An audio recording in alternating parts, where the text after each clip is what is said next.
Perkenalkan, kami dari kelompok 6 mata kuliah kepemimpinan. Di sini kami akan menampilkan video wawancara kami. Nah, di sini kami akan mewawancarai satu sekolah, yaitu SD Negeri 067259 di Medan Johor. Kami akan mewawancarai kepala sekolah di sekolah tersebut dengan topik manajemen sekolah dan juga manajemen kesiswaan. Selamat menyaksikan. Bye-bye. Terima kasih Ibu dan juga Bapak atas waktunya. Ini kami mahasiswa dari Universitas Katolik Santo Thomas ingin melakukan wawancara terkait Ibu selaku kepala sekolah di SD ini. Nah, di sini kami hadir ada beberapa Ibu ingin melakukan wawancara. Jadi kami memulai dari pertanyaan nomor 1. Pertanyaan nomor 1 yaitu bagaimana Ibu dalam membuat atau melaksanakan dan juga melaksanakan serta mengevaluasi manajemen sekolah agar seluruh program yang ada di sekolah ini dapat berjalan dengan efektif dan juga sesuai tentunya dengan visi dan misi yang ada di sekolah ini. Ya. Terima kasih atas kalian suasana Thomas sudah menceritakan vokasi SUP pada sekolah ini. Untuk pertanyaan yang pertama kali, bagaimana cara mensukseskan manajemen sekolah? Nah, kalau kebiasaan yang kami lakukan di sini ya, untuk sekolah. Sebelum masuk tahun ajaran baru, kita sudah mengadakan rapat ajaran itu untuk melakukan hal-hal ataupun melakukan program-program yang akan kita laksanakan selama satu semester. Jadi kita dalam melaksanakan sosialisasi kepada guru ataupun rapat kepada guru untuk satu semester itu kan jangka panjangnya itu sampai satu tahun.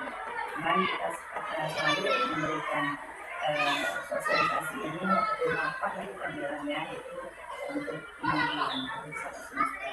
Bagaimana caranya? Di sini kan kita harus juga mengenali karakter para dewan guru. Yang kedua, kita juga harus mengetahui bagaimana lingkungan sekolah yang ada di sini. Yang berkaitan dengan visi misi itu juga harus ada mata dalam program yang akan kita lakukan selama semester. Misalnya tentang administrasi. Nah, administrasi itu sudah dibahas sebelum tahun ajaran baru kita mulai.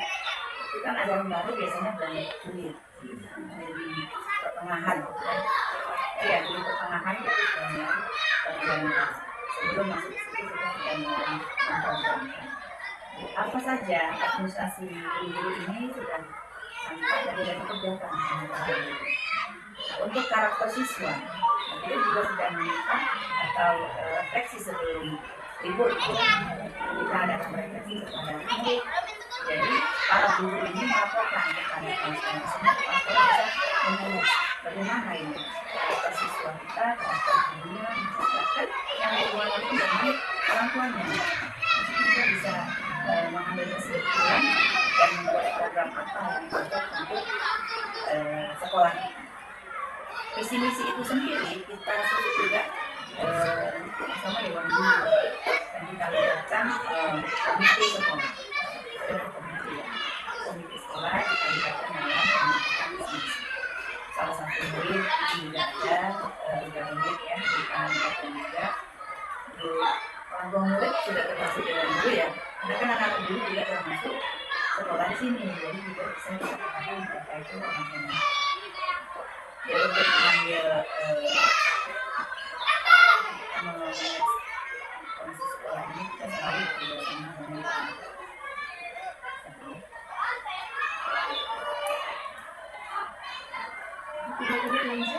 berdasarkan dari jawaban yang sudah diberikan, lalu ada pertanyaan kedua, dalam Ibu mengelola sekolah ini untuk mengelola kesiswaan ini, gaya kepemimpinan seperti apa yang Ibu terapkan dalam mengelola sekolah ini? Lalu bagaimana pengaruhnya juga terhadap kinerja guru yang ada di sekolah ini dan juga budaya kerja di sekolah ini? Ini bagaimana? Untuk mengelola sekolah, kalau kepala sekolah ini tidak bisa mengelola sekolah sendiri. Ini harus kita libatkan semua warga sekolah. Warga sekolah itu siapa? Kepala sekolah, guru, penjaga sekolah, komite sekolah, murid, orang tua. Bahkan warga dari lingkungan sekolah kita ini juga kita libatkan anak melalui sekolah. Contohnya untuk keamanan sendiri, keamanan sekolah itu tidak bisa hanya kepala sekolah. Biar anak sekolah ini kepala sekolah di sini yang mengumumkan tidak bisa. Jadi harus ikut serta warga sekolah lainnya. Ya, kalau sekitaran sekolah dalam sekolah itu sendiri bisa kita melalui rapat selalu kita informasikan. Tapi kalau dengan warga, nah ini selalu kita panggil. Ini juga ada hubungannya dengan pembentukan keadilan. Jadi untuk memimpin di sekolah ini tidak hanya kita sendiri, kita harus libatkan semua sekolah ya. Untuk paguyuban tadi kita bentuk paguyuban dari kelas 1 sampai kelas 6. Paguyuban ini sendiri apa tugasnya? Nah, mereka juga bisa memberikan ide-ide, memberikan masukan-masukan kepada kita, bahkan terlibat langsung dalam kegiatan yang ada di sekolah. Misalnya kalau kita bilanglah anak-anak ini, anak-anaknya harus rapi, harus tiba di sekolah jam sekian misalnya. Itu tidak hanya kita berikan informasi itu kepada anak. Tahu sendiri kalau anak SD kan sementara yang bangun pagi masih digendong untuk utama. Jadi kita harus libatkan para murid melalui paguyuban. Paguyuban itu sendiri nanti akan diumumkan oleh guru kelas masing-masing. Jadi guru kelas masing-masing menginformasikan kepada orang tua. Itu untuk disiplinan sekolah. Kalau untuk pembelajaran di sekolah ini sendiri, tetap juga harus komunikasi kepada orang tua murid. Misalnya, anak-anak tidak dibenarkan loh bawa HP ke sekolah. Ya. Kita harus ngomong juga sama orang tuanya kan, kita harus informasikan tidak dibenarkan membawa HP ke sekolah. Atau pemberitahuan kepada orang tua murid membuat jadwal. Anak tidak dibenarkan bermain HP di rumah selama jam belajar atau jam sekolah.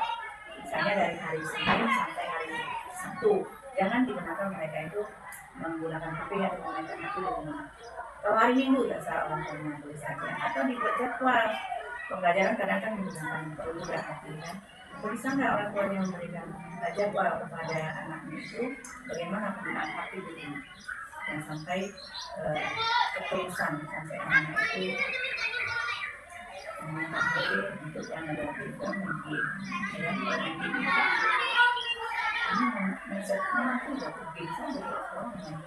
jadi orang tua itu sendiri harus bisa memberikan jadwal kepada anak dan melaporkan kepada guru. Jadi tidak hanya dibuat di rumah saja dipantau, tapi tidak ada laporan ke guru. Kita ada laporan ke guru. Karena kita di sini masih ada bagaimana anak itu kalau nggak datang, kalau nggak datang sekolah berarti dia bangun. Kenapa dia anak bangun? Berarti dia bukan HP, dia bermain game sampai jam sekian misalnya. Jadi itu ada jadwal-jadwal yang sekarang sedang ini muncul kebiasaan anak Indonesia beda. Ya salah satunya itu bangun pagi, makan sebagainya. Itu yang kita lakukan di sini. Selanjutnya, bagaimana cara dalam mengkoordinasikan guru dan staf sekolah untuk menciptakan proses pembelajaran yang berkualitas dan lingkungan sekolah yang kondusif. Kalau untuk gurunya sendiri ini selain tugas guru itu sebagai guru kelas, mereka juga masuk dalam tugas-tugas guru piket. Nah, guru piket ini ada. Jadi beban yang kita berikan kepada guru ini bukan hanya untuk mengajar di sekolah, tapi juga ada piket harian. Nah, piket harian ini apa tugasnya? Mengkondisikan sekolah supaya aman. Ya, misalnya ada anak-anak yang terlambat, ini tugas piket dalam menyelesaikan. Misalnya ada lagi guru yang berhalangan hadir, itu juga tugas guru piket dalam menyelesaikan. Jadi guru yang ada di sekolah ini sudah ada tugas masing-masing dan kita selalu memberikan arahan-arahan kepada guru kita dalam melaksanakan pembelajaran. Selanjutnya, bagaimana sistem manajemen kesiswaan yang diterapkan di sekolah ini mulai dari penerima peserta didik, menerima disiplin, hingga pengembangan debat dan mahasiswa. Kalau untuk manajemen siswanya sendiri, ini kita di bulan 6 di awal Juli itu biasanya penerimaan murid baru. Nah, sebelum menerima murid baru ini kita kan Bapak Dewan Pemuda, setiap apapun kegiatan yang ada di sekolah ini kita koordinasi dengan semua murid. Kita lakukan berapa kuota yang akan kita terima dari murid satu nantinya. Misalnya dalam tahun yang lalu kita punya dua rombongan itu jumlahnya 56 siswa. Itu masih kuotanya ya. Kemudian kita tetapkan juga di sini berapa usianya. Itu harus juga usia yang terendah genap ya 6 tahun. Juli itu sudah 6 tahun baru. Kalau dia masih kurang 6 tahun, misalnya 5 tahun 11 bulan, berarti kan 2 bulan lagi kan gitu. Tanggung dulu kan kata orang tua seperti itu kan. Nah itu harus ada surat dari sekolah. Maka anak ini sudah mampu untuk belajar di tingkat SD. Dari usia sedar itu kita cek lagi dari domisili. Nah kita kan kalau lingkungan sini itu domisili yang ditamakan. Misalnya kecamatannya, kecamatan Medan Johor, ditamakan anak-anak yang kecamatan Medan Johor yang kami terima. Ya. Meskipun kadang ada sebelum 56 siswa ada juga dari kecamatan lain, misalnya kan mungkin di sini dia ikut nenek atau ikut pamannya. Tapi kalau kuota belum mencukupi, boleh misalkan usianya sudah untuk masuk ajaran baru ya. Bagaimana dengan anak-anak? Nah ini kita kembali lagi ke gurunya. Jadi anak-anak ini tidak bisa sekali saja dibilangnya. Kita harus setiap hari. Ya, setiap hari Senin kita upacara. Setiap upacara itu pemberian nasihat-nasihat dari pembina upacara itu tak pernah luput tentang disiplin sekolah. Setiap harinya bagaimana? Ya guru masing-masing. Jadi tidak ada sudah harus diberikan, habis sudahlah. Nggak usah lagi bilang anak-anak itu tentang sampah, misalnya kebersihan ya, tentang kehadiran, tidak bilang, nggak usah lagi dibilang begitu. Tidak bisa. Kalau anak SD itu mesti sudah. Setiap hari. Jadi bagaimana Bu, setiap hari itu diberikan ya, gurunya, teknik gurunya itu yang memberikan informasi atau menentukan anak yang anak-anak itu terlambat, mana yang buang sampah sembarangan, mana yang tidak bisa R, tidak tidak R. Jadi itu sudah kita sarankan kepada guru masing-masing guru kelasnya. Nah, guru bidang studi bagaimana? Nah, jadi setiap guru mampu kita sendiri. Nah, guru tiket dan guru kelas lainnya itu setiap hari sudah menyambut siswa dengan 5S. Ya, 5S. Sekarang ya 5S ini. Yuk. Ya, jadi mereka berdiri di sekolah ini memberikan senyuman manis, memberikan sapaan, hai anakku, kepada saya. Nah, itu membuat timbul motivasi anak itu untuk senang menuju sekolah. Kenapa? Mereka mendapat sambutan yang hangat. Ya. Nanti di rumah udah rumput ini bulannya ini yang dikasih jajan sedikit, agak beragam dan sebagainya. Setelah tiba di sekolah, mendapati 5S tadi dari guru bilang yang melajukan. Jadi anak itu timbul semangatnya hadir ke sekolah dengan percayaan guru yang ada kata? Bagaimana cara itu bakal mengatasi konflik yang terjadi di sekolah, baik konflik antar guru dengan siswa maupun konflik antara guru agar tidak mengganggu proses pembelajaran dan iklim sekolah. Sering terjadi di sekolah mana sering terjadi antara anak dengan anak, ya, murid dengan murid, antara murid dengan guru, antara guru dan murid, antara guru dan guru, ini banyak. Ya, penyebabnya juga banyak. Tapi jarang sekali memang didapati di sekolah kami ini antara murid dan guru. Itu tidak pernah terjadi, ya Pak ya.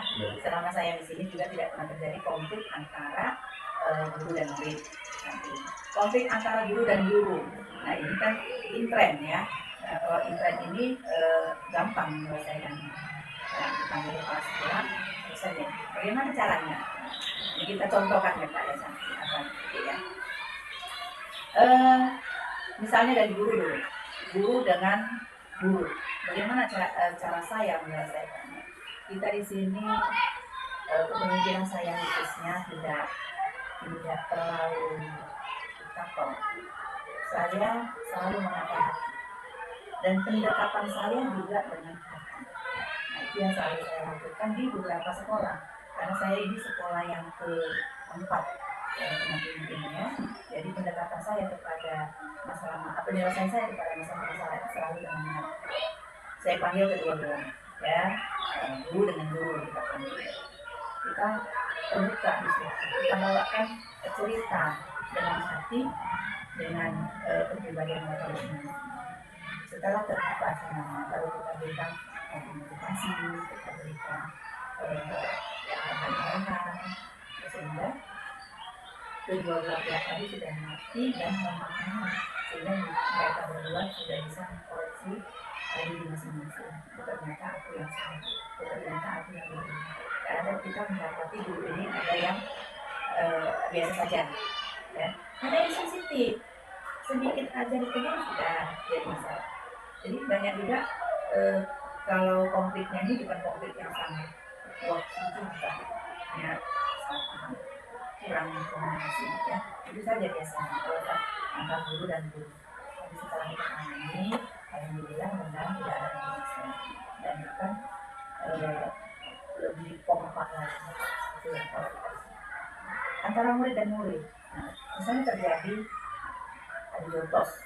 Nah, biasa nih anak-anak yang besar ini atau pemalakan yang kelas 6 ini memalak kelas 1. Ini kamu sini jajan itu begitu ya. Ini harus kita konfirmasi dulu dari keduanya. Kita panggil mereka, setelah kita panggil baru kita panggil orang tua. Nah, jangan sampai masalah ini kembali ke rumah dengan yang lebih parah lagi.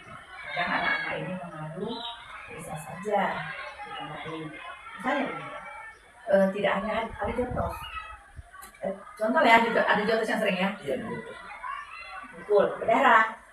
Anak ini langsung lari ke rumah dengan terengah-engah. Kalau tidak berlari kan jantung memicu itu kan, terengah-engah lagi ya. Sambil mengadu. Itulah aduannya tadi. Itu apakah mana orang tua kan gitu. Nah, jadi kalau ada kejadian di sini, ditangani oleh guru, tidak juga ada jalan keluar dari luar kita. Nah, kita menanganinya, kita ambil dua belah pihak untuk menceritakan kronologinya itu bagaimana. Kita jangan hanya memihak, ya, kedua-duanya itu harus kita dengarkan. Setelah kita dengarkan, ternyata kejadian seperti ini, baru kita panggil orang tuanya. Nah, kalau kita mengarahkan kepada orang tuanya, pasti orang tuanya masuk akal lah ya. Jadi begitu banyaknya masalah anak-anak di sini, ya aman. Nah, sekarang kalau ada pemanggilan orang tua siswa, dipanggil, aduh kenapa ya, gak ada apa, masalahnya kecil, kenapa? Kalau misalnya seperti yang pertama tadi, melapor ke orang tua langsung orang tua kan emosi. Nah, setelah emosi baru kemari udah timbul negatifnya, ya kan? Setelah kita terangkan, baru mengerti, anak udah kawan, orang tua benar. Ini anak, 5 menit aja berapa? Udah teman, udah jalan ke sana kemari, orang tua yang masih belum tanyaan kan begitu.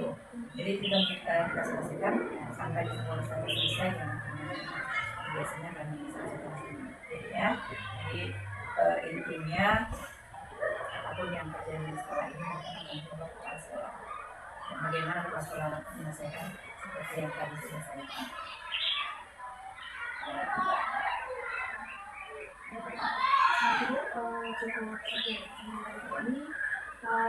Terima kasih atas jawaban yang sudah diberikan sepanjang kita wawancara dari yang pertama sampai yang tadi terakhir. Jawabannya bisa kami terima dengan baik, sehingga nanti juga bisa kami narasikan untuk membuat laporan bahwasanya seperti apa sih manajemen di sekolah ini dan juga manajemen kerusuhan di sekolah ini bisa nanti kami rangkum, kami serahkan kepada dosen kami sebagai tugas yang serahkan di sekolah ini. Terima kasih atas waktunya, Ibu sudah memberikan kami izin juga, terutama untuk wawancara di sekolah ini. Dan maaf juga apabila ada kesalahan terkait cara kami bersikap, kami datang ke sini kurang bertanggung jawab di Bapak dan juga Ibu. Sebenarnya kalau untuk masalah ini cukup 15 menit. berapa SKS sebenarnya bisa panjang lebar kan tadi intinya saja ya. Mohon maaf juga apabila ada penjelasan yang masih belum pas, kalau ada bahasa-bahasa Medannya lihatlah dengan bahasa Indonesianya gitu ya, itu kan pastinya akan membuat laporannya gitu kan. Jadi kalau di video ini kan kita kadang mau berbahasa ala-ala Medan kan keseharian kita, jadi buat aku rasa punya makasih juga yang sudah mau mempercayakan kita sekolah ini menjadi objek dari wawancara. Mudah-mudahan sukses semuanya setelah tamat ini selesai ya. Masih selesai Ini Mak ya, dengan sukses, lancar semua urusan, lulus dengan baik. itu selain kita terima kasih. Oke, kita ada dulu. Hai, oke, kami kedatangan tamu dari Universitas Santo Thomas. Ada awak kita ganteng dan ada 3 mahasiswi yang cantik-cantik. Kita doakan mereka semuanya sukses selalu dan mendapat nilai cum laude kalau bisa. Oke.